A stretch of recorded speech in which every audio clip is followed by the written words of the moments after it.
Enterré a mi esposo hace 6 meses después de que su avión privado se estrellara en el México. Ayer lo vi cenando en el restaurante más exclusivo de Polanco. Corrí hacia él llorando. Me miró con frialdad y llamó a seguridad. Lo que descubrí después me heló la sangre. Mi propio hijo había sido su cómplice desde el principio. Pero antes de entrar en la historia, apóyanos dándole like y suscribiéndote ahora mismo. También quiero saludarlos. Déjenme en los comentarios su nombre, su ciudad, ideas. Gracias. Allí estaba yo, Mariana Solís de Mendoza, con 67 años recién cumplidos, parada frente al enorme ventanal del restaurante Quintonil en Polanco, sintiendo que el suelo se abría bajo mis pies. Acababa de ver a mi esposo muerto. Fernando. Mi Fernando, el hombre al que había amado durante 43 años, el padre de mis hijos, el abuelo de mis nietos, sentado en una mesa del fondo con una copa de vino tinto que costaba más que el salario mensual de una familia promedio. No era un parecido, era él. La misma cicatriz en la sien derecha, de cuando se cayó jugando polo en su juventud. La misma forma de sostener la copa, con 3 dedos, girándola levemente antes de beber. El mismo anillo de oro blanco en el dedo meñique que yo misma le había regalado en nuestro 20º aniversario. Llevaba un traje Hermenegildo Segna impecable, gris carbón, corbata de seda azul marino, zapatos italianos que brillaban bajo las luces tenues del restaurante. A su lado, una mujer de unos 40 y tantos años, elegante, con un vestido negro de diseñador, reía de algo que él acababa de decir. 6 meses. Habían pasado 6 meses desde que la Policía Federal me llamó a las 3 de la madrugada para informarme que el Cessna Citation en el que Fernando viajaba de Monterrey a Puerto Vallarta había desaparecido del radar sobre el océano. 3 días de búsqueda intensiva. Helicópteros de la Marina, equipos de buceo, rastreo satelital. Nunca encontraron nada. Ni el avión, ni los cuerpos, ni una sola pieza de evidencia. El funeral fue en la Basílica de Guadalupe, porque Fernando, aunque no era particularmente religioso, venía de una familia tradicionalista de Guadalajara que insistió en una ceremonia católica completa. Un ataúd vacío cubierto con la bandera de México, porque Fernando había servido brevemente en el ejército en su juventud. Más de 500 personas asistieron. Empresarios, políticos, amigos de los clubes privados, empleados de las 3 compañías que dirigía. Gasté 2.3 millones de pesos en un mausoleo de mármol de Carrara en el Panteón Francés de la Ciudad de México. Un monumento ridículo para un hombre que nunca estuvo ahí. Una tumba vacía que visité cada domingo durante 6 meses, llevando flores frescas, llorando hasta que no me quedaban más lágrimas, hablándole a la nada. Y ahí estaba él, vivo, cenando langosta y bebiendo un Chateau Margaux que probablemente costaba 15,000 pesos la botella. Mis piernas se movieron solas. Crucé el restaurante como en un sueño, esquivando mesas, meseros, clientes sorprendidos. Mi corazón latía tan fuerte que apenas podía respirar. «Fernando», dije cuando llegué a su mesa. Mi voz sonó extraña, quebrada. «Fernando, Dios mío, estás vivo». Él levantó la vista lentamente. Sus ojos me recorrieron de arriba abajo con una expresión que nunca había visto antes. Frialdad absoluta, casi fastidio. Como si fuera una desconocida molesta interrumpiendo su cena. «Lo siento, señora», dijo con esa misma voz grave que había escuchado durante más de 4 décadas. «Creo que me confunde con alguien. No, Fernando, soy yo. Soy Mariana, tu esposa». Extendí la mano para tocarlo, pero él se echó hacia atrás. La mujer a su lado me miraba con una mezcla de confusión y alarma. «Ricardo, ¿conoces a esta señora?» «Ricardo». «No», respondió él con una calma escalofriante. «Nunca la he visto en mi vida». Hizo una seña a un mesero. «Disculpe, esta señora está molestando a mi invitada». «Fernando, por favor, soy yo. Somos nosotros. 43 años». Saqué mi celular con manos temblorosas. Busqué una foto nuestra, la última que nos tomamos juntos en Acapulco, 2 semanas antes del accidente. Se la mostré acercándosela demasiado. «Mira, Somos nosotros. Él ni siquiera miró la pantalla. En cambio, se levantó y 2 guardias de seguridad del restaurante aparecieron a mi lado.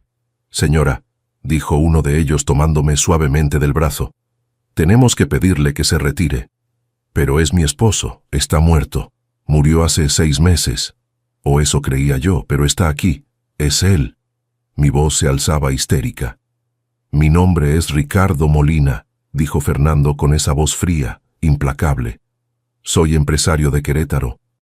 Nunca he visto a esta mujer antes, y ciertamente no soy su esposo muerto.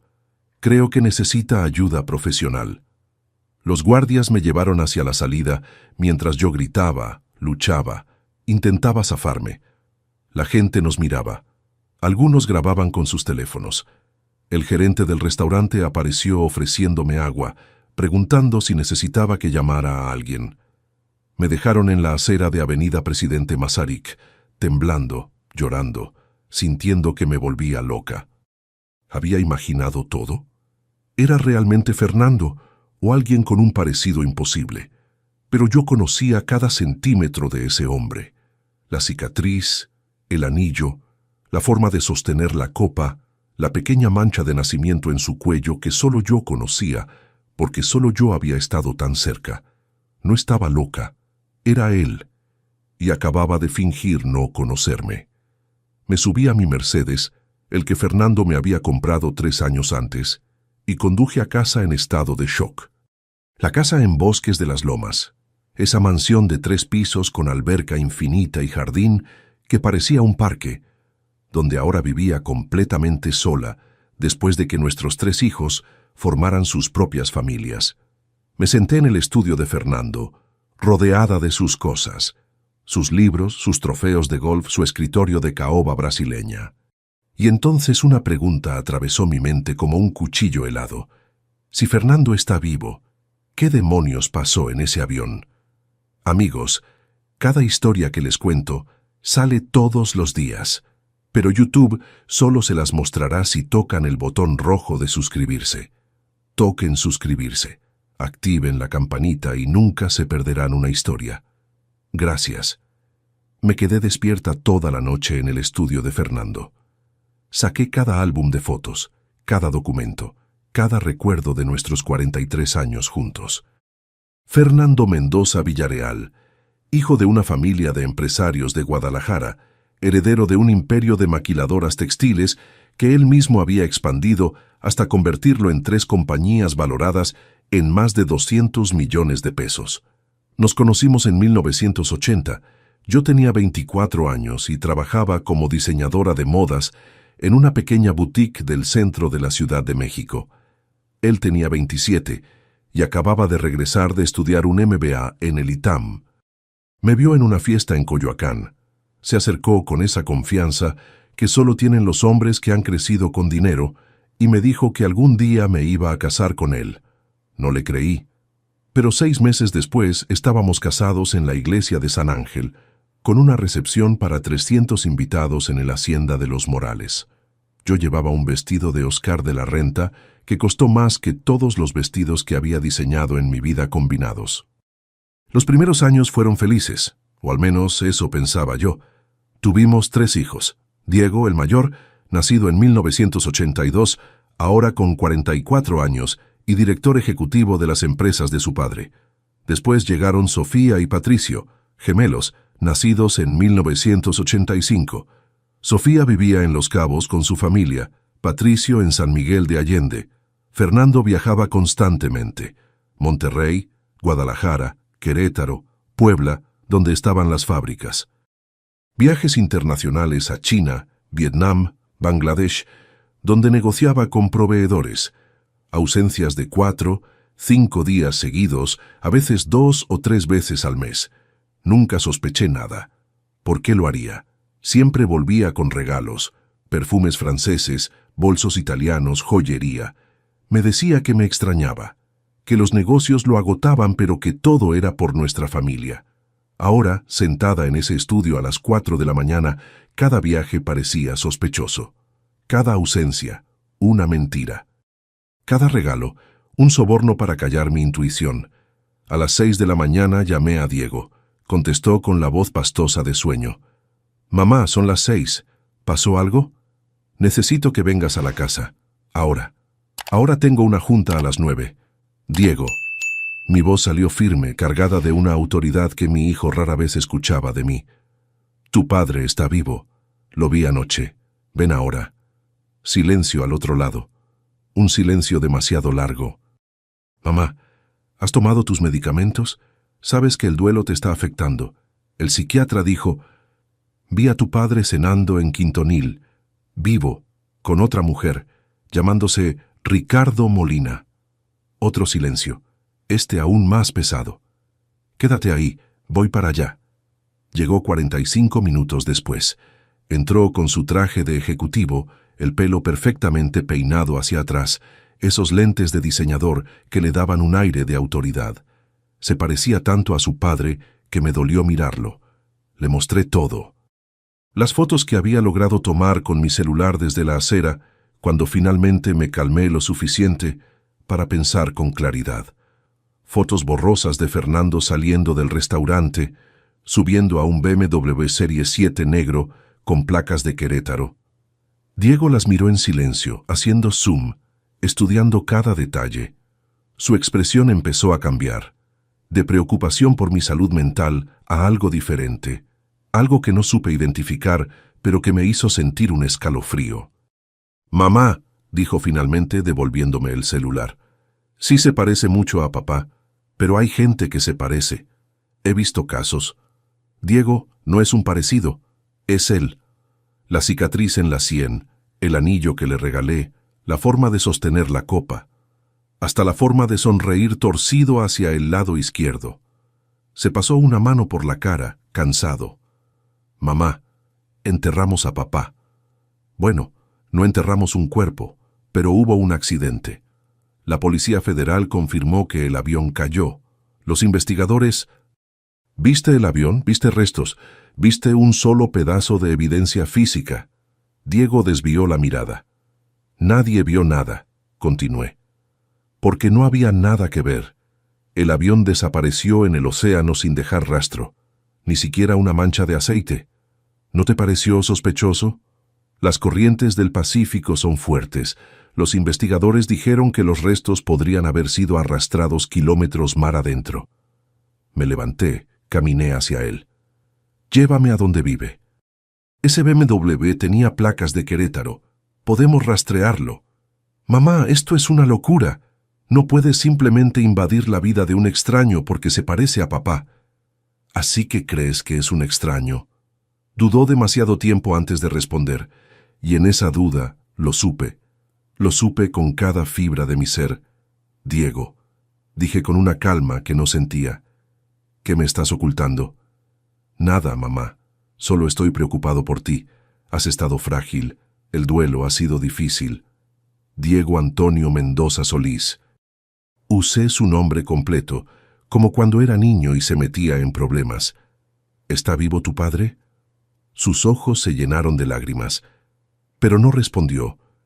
Y en ese silencio terrible, mientras el sol de la mañana entraba por los ventanales del estudio, entendí que mi propio hijo sabía la verdad, que quizás siempre lo había sabido.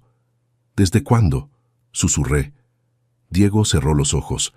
Las lágrimas corrían por su rostro. «Mamá, yo... ¿Desde cuándo?» «Desde el principio», dijo finalmente, y su voz salió rota. «Desde antes del accidente. Yo ayudé a organizarlo». El mundo se detuvo.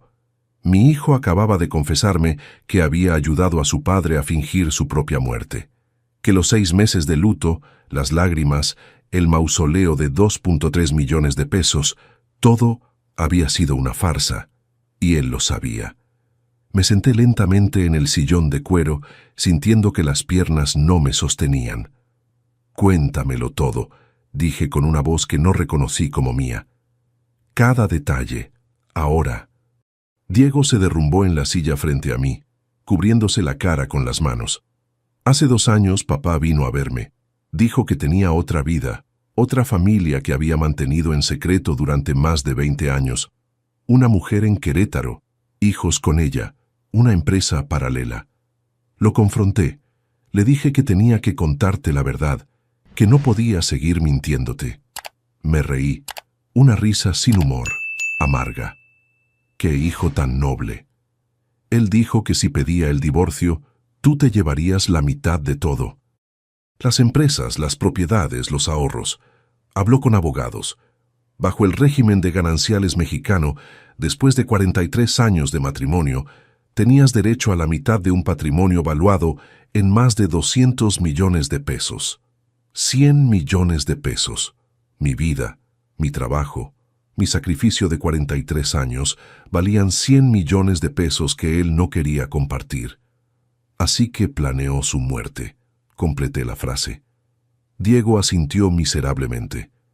Conocía a un piloto, Jorge Ramírez, que tenía cáncer terminal. Fase 4. Le quedaban semanas de vida. Sin familia, sin nadie. Papá le ofreció 5 millones de pesos para su sobrina que vivía en Tijuana y nunca lo visitaba. El dinero se transferiría después de que muriera. Sentí náuseas. Compraron un cuerpo. El tipo se iba a morir de todas formas, mamá. Aceptó. Dijo que al menos su sobrina tendría una vida mejor. ¿Y el accidente? Diego respiró hondo. Papá voló el avión ese día como siempre hacía. Pero antes de despegar en Monterrey, Jorge subió al avión con su documentación. Papá activó el transpondedor del avión para que mostrara una ruta hacia Puerto Vallarta, pero en realidad aterrizó en una pista privada en un rancho cerca de Querétaro. Jorge siguió solo en el avión con el piloto automático programado. El avión se quedó sin combustible sobre el océano y cayó. Jorge murió en el impacto. Dios mío, me llevé las manos a la boca. Asesinaron a un hombre enfermo. No fue asesinato. Él estaba muriendo, aceptó hacerlo. Quería que su familia tuviera dinero. Lo que ustedes quisieron, Diego. Asesinato es asesinato. No importa cuánto tiempo de vida le quedara a la víctima. El silencio cayó pesado entre nosotros. Podía oír el reloj de péndulo en la esquina del estudio, cada segundo sonando como un martillo. ¿Y qué sacaste tú de todo esto?, pregunté finalmente. Diego tragó saliva. Las empresas. Como único heredero aparente, pasaron automáticamente a mi control. Papá me cedió su parte antes del accidente, legalmente. Papeles firmados ante notario. Y también te pasó a ti el 30% en un fideicomiso que yo administro. ¿Cuánto valen las empresas hoy? 240 millones de pesos. Me reí otra vez, esa risa horrible que no podía contener. ¿Y yo qué recibo de ese fideicomiso? 50,000 pesos al mes.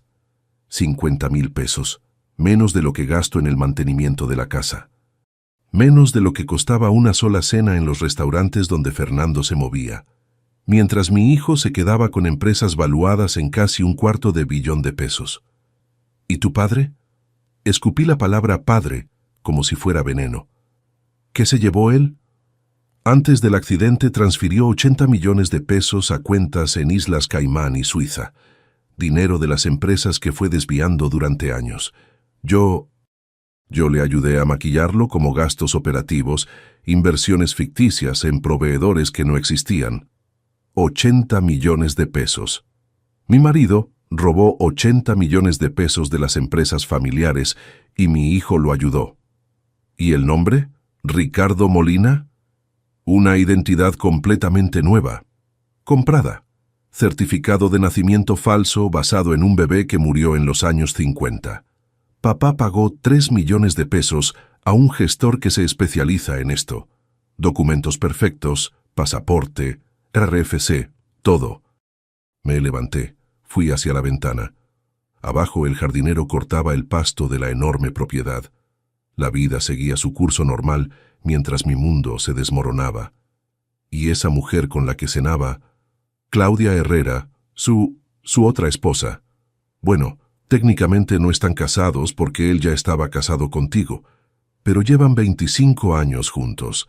Tienen 2 hijos, un varón y una niña. El varón tiene 23 años. 25 años. Mi hijo mayor, Diego, tenía 44 años. lo que significaba que Fernando comenzó esa relación cuando Diego tenía 19, cuando los gemelos tenían 16. ¿Y tú conocías a esos hijos? Me giré hacia él. Los conocí hace 2 años, cuando papá me lo contó todo. Son mis medios hermanos. Sal de mi casa. Mamá, fuera. Grité con una fuerza que no sabía que tenía. Sal de mi casa ahora mismo. Mamá, por favor, déjame explicar. ¿Explicar qué? ¿Que me robaste?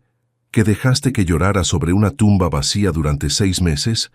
¿Que gasté más de 2 millones en un mausoleo para nadie mientras tú y tu padre se repartían mi dinero? Diego se levantó dando pasos hacia mí. No quería hacerte daño. Papá dijo que estarías bien, que tendrías la casa, una buena pensión. Una pensión. No soy tu empleada, Diego. Soy tu madre, y era la esposa de tu padre. Todo lo que él construyó, lo construimos juntos. Mientras él dirigía las empresas, yo crié 3 hijos, manejé esta casa. Fui la esposa perfecta en cada cena de negocios, en cada evento social. Sacrifiqué mi carrera como diseñadora para ser la señora Mendoza. Lo sé, mamá. Y por eso te dejamos la casa. Por eso tenías el fideicomiso. Me dejaron. Repetí la palabra con desprecio. Como si fuera un favor. Como si fuera caridad. Diego trató de acercarse, pero levanté la mano deteniéndolo. Vete, y no vuelvas. No quiero verte. No quiero saber de ti. Mamá, soy tu hijo. Mi hijo murió con mi marido en ese avión. Lo que queda aquí es un ladrón que se parece a él. Se fue llorando, pero no sentí pena. Solo sentí una fría determinación creciendo en mi pecho, porque ahora sabía la verdad, y ahora iba a hacer que pagaran. Los dos. Si quieren saber cómo termina esta historia y conocer muchas más, denle al botón rojo de suscribirse. Es gratis y me ayuda muchísimo. Durante los siguientes 3 días no respondí ninguna llamada de Diego. Llamó 67 veces. Envió 94 mensajes. Se presentó en la puerta 2 veces, tocando el timbre insistentemente hasta que amenacé con llamar a la policía. No quería verlo porque necesitaba pensar con claridad. Y para pensar con claridad, necesitaba información. Busqué en Internet y encontré lo que necesitaba. Investigaciones Privadas Gutiérrez, una agencia con oficinas en Polanco, especializada en fraude corporativo y casos familiares complejos. La oficina estaba en el piso 12 de un edificio corporativo en Campos Elíseos. Entré y me recibió un hombre de unos 55 años, cabello canoso, traje impecable. Alberto Gutiérrez, el dueño. Le conté todo. No omití nada. El accidente, el funeral, verlo vivo en el restaurante, la confesión de Diego. Alberto escuchó tomando notas en una tableta. Señora Mendoza, dijo cuando terminé, esto es fraude a gran escala. Estamos hablando de falsificación de documentos, fraude al seguro si es que cobraron algo, evasión fiscal y posiblemente homicidio si ese piloto fue coaccionado. ¿Puede probarlo? Puedo probar todo, pero costará. ¿Cuánto? Para un caso de esta magnitud, 500,000 pesos. Mitad ahora, mitad cuando entregue el informe completo con pruebas documentales. Saqué mi chequera. La cuenta todavía estaba a mi nombre. Firmé un cheque por 250,000 pesos. Quiero saber todo sobre Ricardo Molina, dije. ¿Dónde vive? ¿Con quién? ¿Cuánto dinero tiene? ¿En qué trabaja? Quiero registros bancarios si puede conseguirlos. Quiero pruebas de que es Fernando Mendoza. Alberto tomó el cheque. Lo tendré en 2 semanas. Pero señora, necesito advertirle algo. Si esto va a juicio, su hijo también irá a la cárcel. Está implicado hasta el cuello. Lo sé, respondí con una frialdad que me sorprendió. Y no me importa. Las 2 semanas siguientes fueron las más largas de mi vida. No salí de la casa excepto para ir al súper. Desconecté el teléfono fijo. Bloqueé a Diego en mi celular. Sofía llamó desde Los Cabos preguntando qué pasaba. ¿Por qué Diego estaba tan alterado? Le dije que era un asunto entre él y yo, que lo sabría todo pronto. 14 días después, Alberto me llamó. Tengo el informe. Puede venir a recogerlo. Estuve en su oficina en media hora. Me entregó una carpeta gruesa, fácil 150 páginas. «Siéntese», me dijo, «va a necesitarlo». La primera sección contenía pruebas fotográficas. Fernando, o Ricardo Molina, como se hacía llamar, vivía en una casa en Juriquilla, un desarrollo residencial de lujo en Querétaro. Casa valorada en 18 millones de pesos, registrada a nombre de Claudia Herrera, comprada hace 22 años. Trabajaba como consultor independiente para varias empresas textiles en Querétaro y Guanajuato. Pero Alberto había descubierto que esas empresas eran en realidad proveedores fantasma de las mismas empresas Mendoza. Fernando se pagaba a sí mismo como consultor usando dinero de las empresas que supuestamente había dejado atrás. «Mire esto», dijo Alberto pasando a la siguiente sección. Extractos bancarios, cuentas en Islas Caimán, Suiza, Panamá. Los 80 millones que Diego mencionó estaban ahí, distribuidos estratégicamente. Pero había más, mucho más. Su esposo transfirió 127 millones de pesos en total, explicó Alberto. No solo 80. Los otros 47 millones fueron desviados a través de esquemas de facturas falsas que su hijo autorizó en los últimos 5 años. 127 millones de pesos.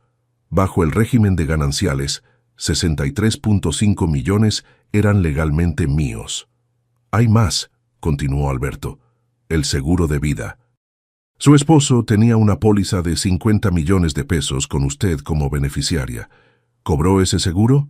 Sí, respondí. Diego gestionó todo. Dijo que lo depositó en mi fideicomiso. Alberto negó con la cabeza. Esos 50 millones nunca llegaron a su fideicomiso. Fueron transferidos a una cuenta offshore controlada por Diego 2 días después de que la aseguradora pagó. Mi propio hijo robó el seguro de vida de su padre, 50 millones de pesos que eran legalmente míos. Esto es fraude al seguro, dijo Alberto. Un delito federal grave. Esto solo puede darle entre 10 y 15 años de prisión. ¿Y Fernando?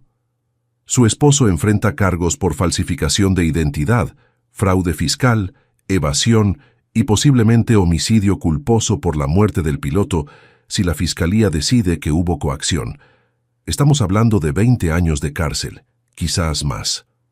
20 años. Fernando tendría casi 90 cuando saliera, si es que salía vivo. ¿Qué necesito hacer?, pregunté. Alberto me entregó una tarjeta.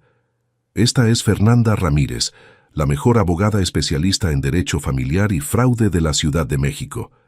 Le he enviado todo el expediente. Ella la está esperando mañana a las 10 a.m. Esa noche no dormí. Releí cada página del informe. Estudié cada extracto bancario, cada fotografía, cada pedazo de evidencia. Y mientras leía, la mujer que había sido Mariana Solís, la esposa devota, la madre sacrificada, esa mujer desapareció. En su lugar quedó alguien nuevo. Alguien más fuerte. Alguien que no tendría piedad.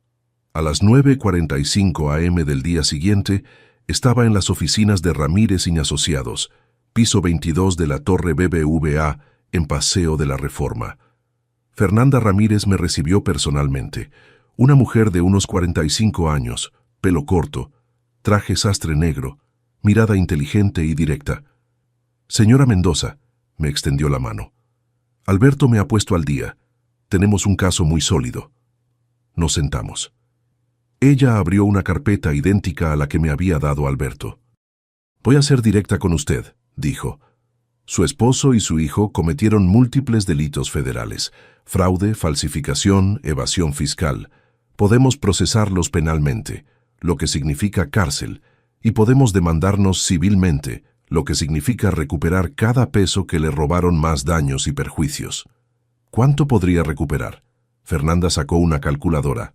Los 127 millones que transfirieron, la mitad son suyos bajo gananciales, 63.5 millones. Los 50 millones del seguro de vida, completamente suyos.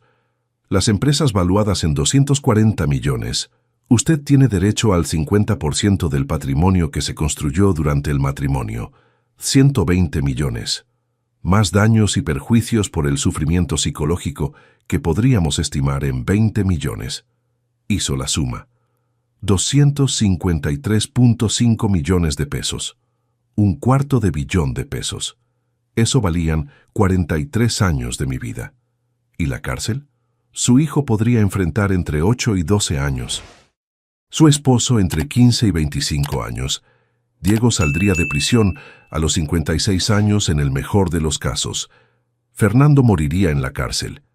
Hay algo más que debes saber, añadió Fernanda. Una vez que presentemos la denuncia, no hay marcha atrás. La fiscalía tomará el caso, será público. Los medios se enterarán, su familia será destruida públicamente. Pensé en Sofía y Patricio, mis otros 2 hijos, que no sabían nada. Pensé en mis nietos. Pensé en la reputación de la familia Mendoza, que Fernando había construido durante décadas. Y luego pensé en los 6 meses llorando sobre una tumba vacía, en los 2.3 millones gastados en un mausoleo para nadie, en las 50,000 pesos mensuales que me daban como limosna, en la traición de mi esposo y mi hijo. Presente la denuncia, dije. Hoy, la denuncia se presentó un martes a las 2 p.m. ante la Fiscalía General de la República. Fernanda tenía contactos en la unidad especializada en investigación de delitos fiscales y financieros. El fiscal asignado fue Rodrigo Maldonado, conocido por su dureza en casos de fraude corporativo. A las 4 p.m., la Policía Federal llegó a las oficinas de Empresas Mendoza en Santa Fe. Arrestaron a Diego frente a sus empleados, a sus socios, a los clientes que estaban en una reunión. Lo esposaron, le leyeron sus derechos, lo metieron en una patrulla. Me enteré porque Sofía me llamó histérica.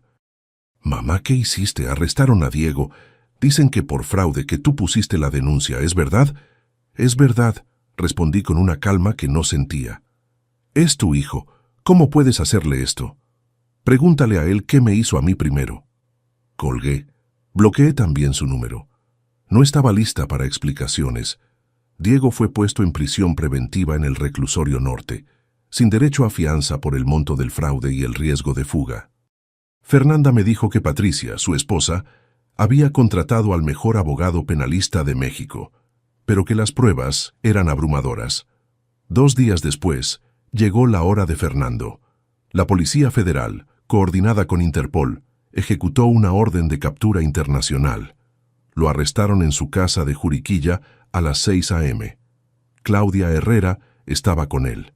Según el reporte policial, ella no sabía nada. Para ella, Ricardo Molina era un empresario exitoso, un viudo que había conocido 25 años atrás, el padre de sus hijos. Cuando la policía reveló su verdadera identidad, Claudia se desmayó. Fernando fue trasladado a la Ciudad de México y puesto en el mismo reclusorio que Diego, pero en áreas separadas. La fiscalía congeló todas sus cuentas, tanto las locales como las internacionales.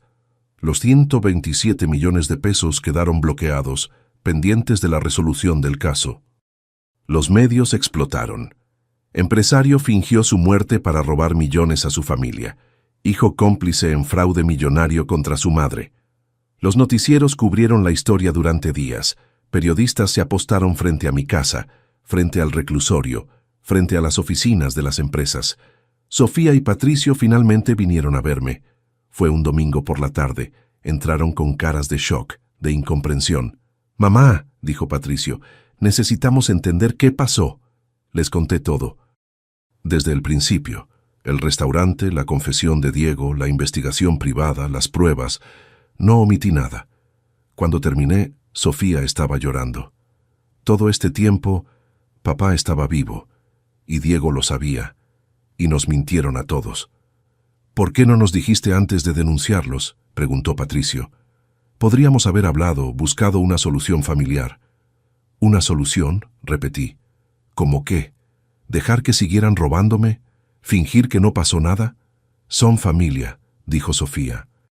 «Diego es tu hijo. Mis hijos van a crecer sabiendo que su abuelo está en la cárcel.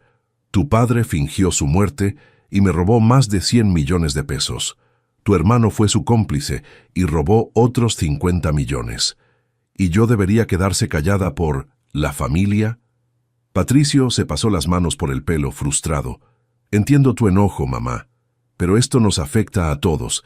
Las empresas están en caos, los empleados tienen miedo, los proveedores están cortando crédito. Todo el imperio que papá construyó se está derrumbando. Que se derrumbe, respondí con una frialdad que los hizo retroceder. Ese imperio se construyó con mentiras y con mi dinero robado. ¿Y ahora qué?, preguntó Sofía. ¿Los vas a dejar pudrirse en la cárcel? Sí, se miraron entre ellos. Patricio fue el primero en hablar. Entonces nosotros también estamos eligiendo un lado, mamá, y elegimos a nuestro hermano. Adelante, dije levantándome. Elijan al ladrón. Pero cuando necesiten algo de mí, cuando necesiten el dinero que recuperé, cuando necesiten apoyo, recuerden que eligieron mal. Se fueron sin despedirse. Esa noche me senté sola en el estudio de Fernando. Había perdido a mi esposo, a mi hijo mayor, y ahora aparentemente también a mis otros 2 hijos. Estaba completamente sola, pero por primera vez en 6 meses, en 43 años quizás, me sentí libre. 3 meses después, el juicio comenzó. Fernanda presentó todas las pruebas, los extractos bancarios, las facturas falsas, los documentos de la identidad falsa de Ricardo Molina, el testimonio del gestor que vendió esa identidad, registros de las aseguradoras, todo. Diego aceptó un acuerdo con la fiscalía. A cambio de testificar contra Fernando y devolver los 50 millones del seguro más intereses, su sentencia se reduciría de 12 años a 5 años. Con buena conducta, saldría en 3. Fernando rechazó cualquier acuerdo. Insistía en su inocencia, alegaba que Ricardo Molina era su verdadera identidad, que todo era un complot, pero las pruebas eran abrumadoras. El juez lo declaró culpable de todos los cargos: fraude agravado, falsificación de identidad, evasión fiscal, fraude al seguro y homicidio culposo por la muerte del piloto Jorge Ramírez, a quien el juez determinó que había sido coaccionado con promesas falsas a una sobrina que nunca recibió el dinero prometido. La sentencia: 22 años de prisión. Fernando tendría 92 años cuando saliera. No saldría vivo. En cuanto al dinero, el juez ordenó la devolución inmediata de todo: los 127 millones de las cuentas offshore, los 50 millones del seguro, y estableció que yo tenía derecho al 50% de las empresas Mendoza bajo el régimen de gananciales. Recuperé 253 millones de pesos. Más intereses y daños fueron 287 millones en total, 300 millones de pesos. Ese era el precio de 43 años de mentiras. Un año después del juicio, estaba sentada en la terraza de un yate en el Mediterráneo, con una copa de champán Dom Perignon en la mano, viendo el atardecer sobre Santorini. No estaba sola. Carmen y Beatriz, mis amigas de toda la vida, estaban conmigo. Habíamos rentado un yate privado para un recorrido de 3 semanas por Grecia, Italia y la Costa Azul. Todos los lugares a los que Fernando me había prometido llevarme y nunca cumplió. Las empresas Mendoza las vendí. Las 3 compañías en paquete a un consorcio internacional por 420 millones de pesos. Mi parte, 210 millones. Sumados a los 287 que recuperé del fraude, tenía casi 500 millones de pesos. Con ese dinero hice 3 cosas. Primero, doné 50 millones a una fundación que ayuda a mujeres víctimas de abuso financiero y patrimonial. Mujeres como yo, que habían sido robadas, manipuladas, engañadas por sus propias familias. Segundo, abrí mi propio atelier de alta costura en Polanco. Mariana Solís Diseños, usando mi apellido de soltera. No necesitaba el dinero, pero necesitaba el propósito. Estaba reclamando el sueño que abandoné a los 24 años para ser la señora Mendoza. Tercero, invertí el resto en fondos que me daban una renta pasiva de 2.5 millones de pesos al mes, más dinero del que podría gastar en toda una vida. Diego salió de prisión hace 2 meses, después de cumplir 3 años. Vive en Oaxaca, trabaja como carpintero. Me mandó una carta pidiendo perdón. No la he respondido. Quizás algún día lo haga, quizás no. Fernando sigue en el reclusorio norte. Tiene 71 años, problemas cardíacos, diabetes. Los médicos dicen que no le quedan muchos años. No lo he visitado. No pienso hacerlo. Claudia Herrera me buscó hace 6 meses. Quería hablar, necesitaba entender. Nos sentamos en un café en la Roma. Lloró. Me contó que sus 25 años con Ricardo fueron una mentira, que sus hijos están destrozados, que ella también perdió todo. No sentí odio hacia ella. Ella también fue víctima. Le ofrecí ayuda para sus hijos, para su educación. Rechazó con orgullo. Pero cuando nos despedimos, nos abrazamos. 2 mujeres destruidas por el mismo mentiroso. Sofía y Patricio finalmente entendieron. Después de que Diego salió y les contó toda la verdad sin filtros, vinieron a pedirme perdón. Les dije que no había nada que perdonar, que solo habían defendido a su hermano por ignorancia. Ahora nos vemos una vez al mes. Las heridas sanan lentamente. Hoy, sentada en este yate bajo el cielo griego, pienso en todo lo que perdí y todo lo que gané. Perdí la inocencia, perdí la capacidad de confiar ciegamente, perdí la fantasía de que la familia es sagrada por definición. Pero gané libertad, gané independencia, gané la certeza de que puedo sobrevivir a lo peor y elegir vivir, no solo existir. Fernando me robó 43 años, pero no me robó el futuro. Tengo 68 años. Mi vida apenas está comenzando, y esta vez la vivo en mis propios términos. Si te gustó esta historia, haz clic en suscríbete y cuéntame en los comentarios qué parte te impresionó. Mañana hay más. Nos vemos allí.